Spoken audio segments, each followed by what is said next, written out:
Hello, नमस्कार, good morning, good afternoon, good evening, सुप्रभात। देखिए, जो बच्चे इस वीडियो को सुबह देखते हो उनके लिए गुड मॉर्निंग, जो बच्चे इस वीडियो को दोपहर में देखें उनके लिए गुड आफ्टरनून, तथा जो बच्चे इस वीडियो को शाम को देखें उनके लिए गुड इवनिंग।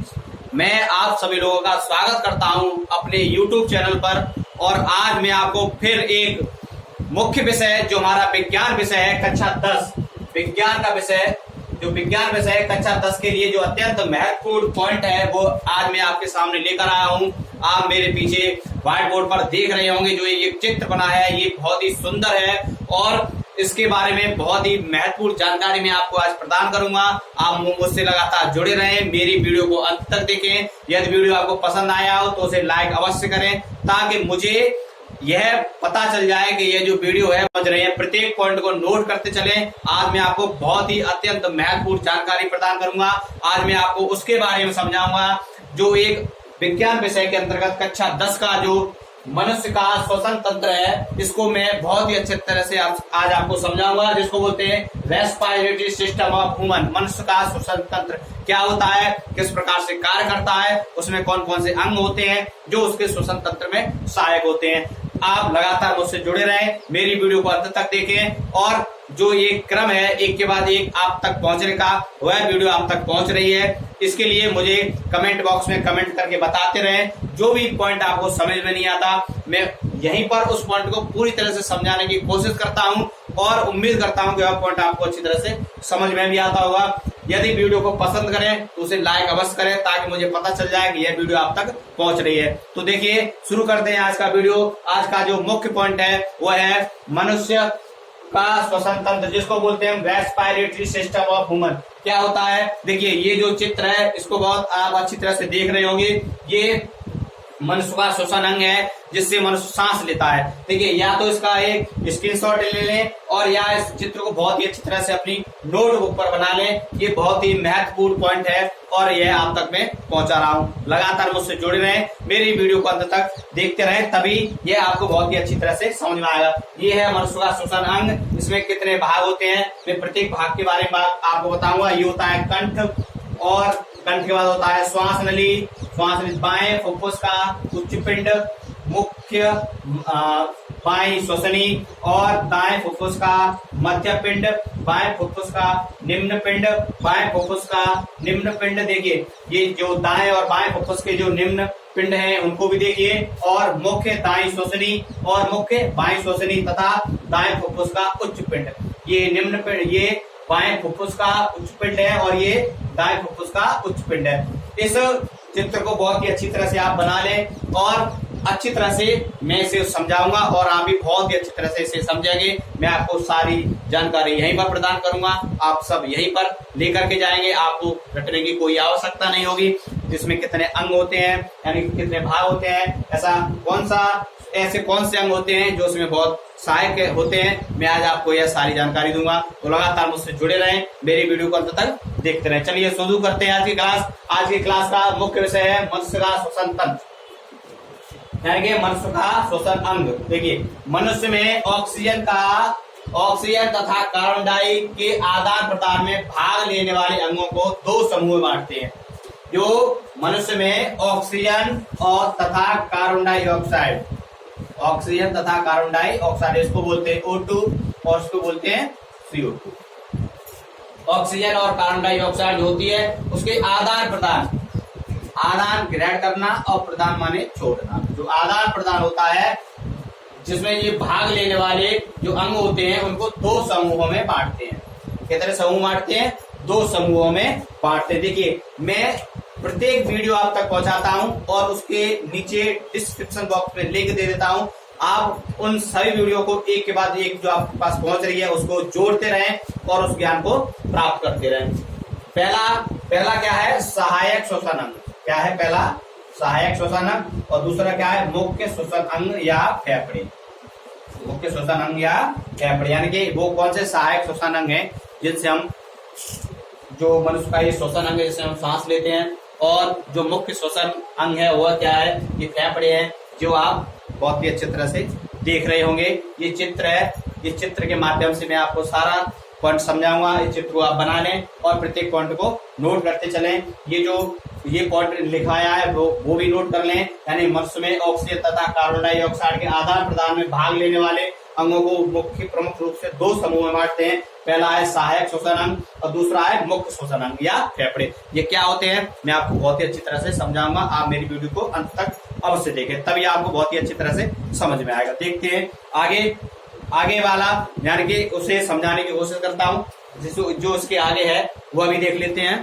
देखिए, अब जो सहायक श्वसन अंग है उसके बारे में भी जान लेते हैं कि सहायक श्वसन अंग क्या होते हैं, जो मनुष्य के श्वसन में सहायता प्रदान करते हैं। ये जो चित्र बनाया है, ये चित्र आपने बना दिया होगा और इस चित्र के माध्यम से आपको समझाने की कोशिश करूंगा। जो मैंने आपको बताए थे, जो मनुष्य के श्वसन अंग है वो मुख्य रूप से दो प्रकार के होते हैं। नंबर 1 सहायक श्वसन अंग और नंबर 2 मुख्य श्वसन अंग। यानी सहायक श्वसन अंग में वो कौन कौन से भाग आते हैं मैं आज आपको इस वीडियो में बताऊंगा, तो वीडियो को अंत तक अवश्य देखते रहे। देखिए, सहायक श्वसन अंग जिसको बोलते हैं accessory respiratory organs. Accessory respiratory organs क्या होते हैं? जो सहायक श्वसन अंग जो क्या होते हैं उनको देख लेते हैं। वे समस्त अंग जो गैस विनिमय, वे समस्त अंग जो गैस विनिमय यानी कि गैसों का आदान प्रदान, गैस विनिमय में भाग नहीं लेते। वे समस्त अंग जो गैस विनिमय में भाग नहीं लेते, लेकिन ऑक्सीजन युक्त वायु को बाहर से फेफड़ों तक तथा फेफड़ों से कार्बन डाइऑक्साइड युक्त वायु को शरीर से बाहर निकालने में सहायता करते हैं। उनको हम सहायक श्वसन अंग कहते हैं। क्या कहते हैं? सहायक श्वसन अंग। वे अंग जो गैस विनिमय में भाग नहीं लेते, लेकिन ऑक्सीजन युक्त वायु को शरीर के अंदर तक तथा कार्बन डाई युक्त वायु को शरीर से बाहर निकालने तक जो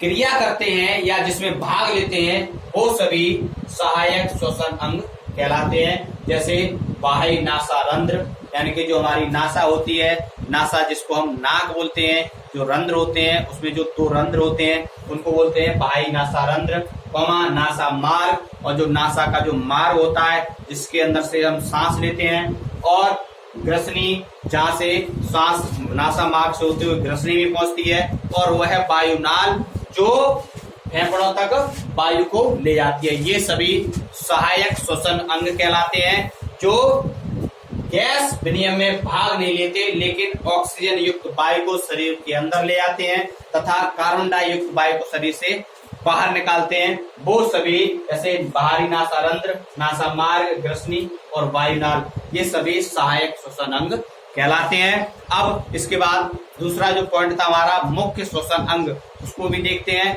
उसमें क्या है, जो मुख्य श्वसन अंग है उसके बारे में भी मैं आपको पूरी तरह से जानकारी प्रदान करूंगा।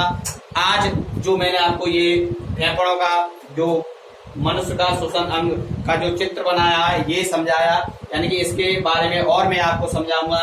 और सहायक श्वसन अंग क्या होते हैं, नासा मार्ग, नासारंध्र, ग्रसनी और वायुनाल, ये मैंने आपको एक उदाहरण के तौर पर समझाए तथा आपको ये भी बताया कि जो मुख्य श्वसन और सहायक श्वसन अंग होते हैं वो किस प्रकार से कार्य करते हैं। ये जो चित्र है, इस चित्र के माध्यम से मैंने आपको समझाया और इसको बना लेना, नोट कर लेना, यह अत्यंत महत्वपूर्ण पॉइंट है।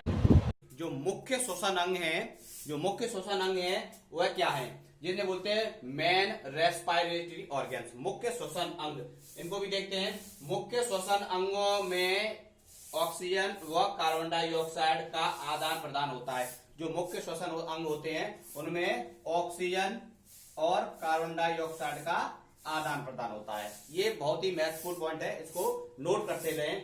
जो मुख्य श्वसन अंग होते हैं उनमें ऑक्सीजन तथा कार्बन डाइऑक्साइड का आदान प्रदान होता है।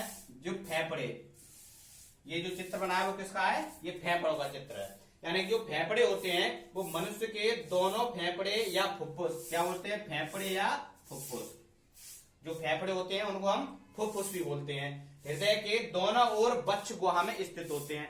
ये जो फेफड़े होते हैं मनुष्य के, वो हृदय के दोनों ओर वक्ष गुहा में स्थित होते हैं। जो वक्ष स्थल होता है, जो हमारा सीना होता है, उसके ये दोनों ओर हृदय के स्थित होते हैं, स्थित होते हैं। और वक्ष गुहा का अधिकांश भाग, जो वक्ष गुहा होती है हमारी, जो हृदय होता है, जो सीना होता है, उसका अधिकांश भाग घेरे रहते हैं। जो अधिकांश भाग है वो हृदय में जो अधिकांश भाग है, जो वक्ष गुहा में हमारा अधिकांश भाग है, वो फेफड़ों के द्वारा घिरा रहता है। इनके चारों ओर एक गुहा होती है, इनके चारों ओर एक गुहा होती है। जो फेफड़े होते हैं, जो हमारे जो फुफ्फुस होते हैं, इनके चारों ओर एक गुहा होती है, जिसको प्लूरल क्या बोलते हैं, प्लूरल। देखिए ये मेन पॉइंट जो मैं अंडरलाइन कर रहा हूं, उनको आप लिखते रहें। जिसके चारों ओर एक गुहा होती है, जिसको प्लूरल या फुफ्फुसीय गुहा कहते हैं। क्या बोलते हैं, प्लूरल या फुफ्फुसीय गुहा।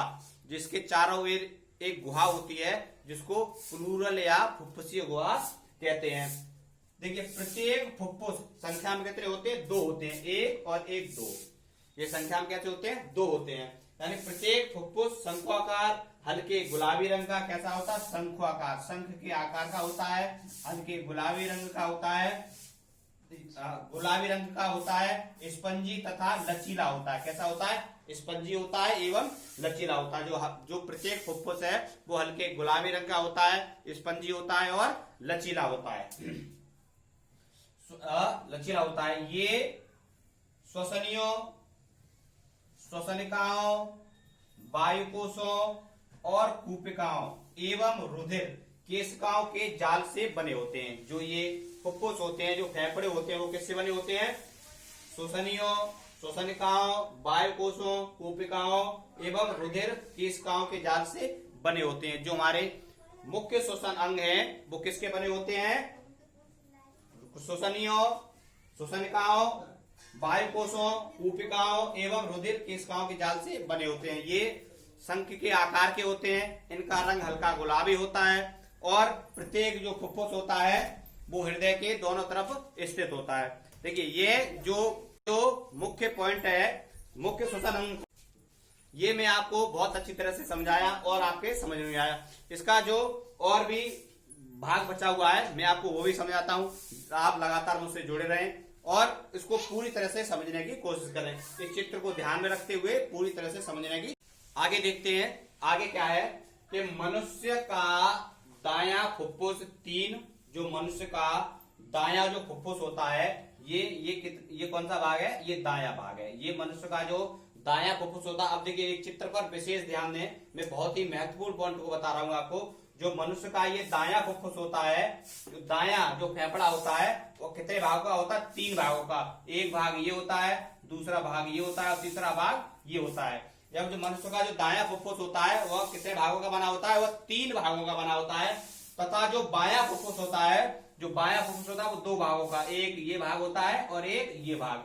अब आप चित्र के माध्यम से समझते हैं कि जो ये फेफड़े हैं, जो मनुष्य का जो दायां फुफ्फुस है वो 3 भागों का बना होता है और जो बायां फुफ्फुस है वो 2 पिंडों का बना होता है। यानी दायां फुफ्फुस 3 पिंडों का और बायां फुफ्फुस 2 पिंडों का बना होता है। चित्र के माध्यम से बहुत अच्छी तरह से आपको समझ में आया। ये फेफड़े हैं, ये इसका दायां भाग है और ये इसका बायां भाग है। यानी जो दायां भाग है वो 3 पिंडों का बना है, 1 2 3, तथा इसका जो बायां भाग है वो 2 पिंडों का बना है, 1 और 2। ये बहुत अच्छी तरह से आपको समझ में आया। चित्र के माध्यम से बहुत ही अच्छी तरह से समझ में आया होगा। प्रत्येक फुफ्फुस के चारों तरफ एक तरल आवरण पाया जाता है। यानी जो प्रत्येक जो फुफ्फुस है, इसके चारों तरफ एक तरल आवरण पाया जाता है। क्या पाया जाता है, इसके चारों तरफ एक तरल आवरण, इसके चारों तरफ एक तरल आवरण पाया जाता है, जिसको बोलते हैं हम फुफ्फुस आवरण। क्या बोलते हैं, फुफ्फुस आवरण। यानी कि फेफड़ों को ढकने का जो पतली एक झिल्ली होती है, जिसको बोलते हैं फुफ्फुस आवरण। इसके चारों तरफ एक तरल आवरण पाया जाता है, जिसको बोलते हैं फुफ्फुस आवरण। ये जो चित्र है, चित्र के माध्यम से आपको बहुत ही अच्छी तरह से समझ में आया होगा।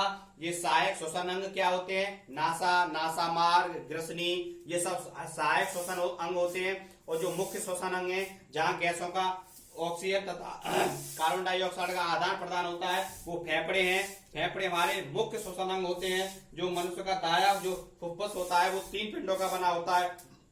जो बायां फुफ्फुस होता है वो 2 पिंडों का बना होता है। ये हल्के गुलाबी रंग का होता है, लचीला होता है, स्पंजी होता है। ये मैंने सब आपको अभी बताया और बहुत ही अच्छी तरह से समझाया। और इसमें जो एक पतला आवरण चारों तरफ इसके पाया जाता है जिसको फुफ्फुस आवरण बोलते हैं, या जो इसके चारों तरफ इसको ढकता है उसको हम फुफ्फुस आवरण कहते हैं। ये मनुष्य का श्वसन अंग आपको बहुत ही अच्छी तरह से समझ में आया होगा। मैंने प्रत्येक जो इसके भाग थे, जो इसके पिंडों से बने हुए थे, मैंने आपको समझाए। देखिए, यदि कोई भी पॉइंट आपको समझ में नहीं आया हो तो कृपया कमेंट बॉक्स में कमेंट करके मुझे बताएं। अगर वीडियो पसंद आई हो तो लाइक करें, ज्यादा से ज्यादा शेयर करें, सब्सक्राइब करें और ज्यादा से ज्यादा वीडियो को फैलाएं। आज आपका मैंने मनुष्य का जो मुख्य श्वसन तंत्र था उसके बारे में महत्वपूर्ण जानकारियां दी। आगे मैं कल फिर आपके सामने विज्ञान विषय के अंतर्गत एक महत्वपूर्ण टॉपिक को लेकर आऊंगा। यह कक्षा 10 के लिए अत्यंत महत्वपूर्ण क्लास है। कक्षा 10 के जो विज्ञान विषय के विद्यार्थी हैं, यह उनके लिए बहुत ही महत्वपूर्ण क्लास है। मैंने आज आपको मनुष्य का जो श्वसन तंत्र था उसके अंतर्गत बहुत महत्वपूर्ण जानकारी प्रदान की। सहायक श्वसन अंग के बारे में बताया, मुख्य श्वसन अंग के बारे में बताया और चित्र के माध्यम से बहुत अच्छी तरह से समझाया। आप इस चित्र को बना लेना और देख लेना कि जो हमारा दायां पिंड होता है, जो दायां भाग होता है फुफ्फुस जो फेफड़ों का, वो 3 पिंडों का बना होता है। बायां होता है वो 2 पिंडों का बना होता है। ये हल्के गुलाबी रंग का होता है, लचीला होता है, स्पंजी होता है। ये मैंने आपको बहुत अच्छी तरह से समझाया। देखिए, अगर इसमें कोई आपको समझ में नहीं आया तो कमेंट बॉक्स में कमेंट करके मुझे अवश्य बताएं। ज्यादा से ज्यादा वीडियो को शेयर करें। धन्यवाद।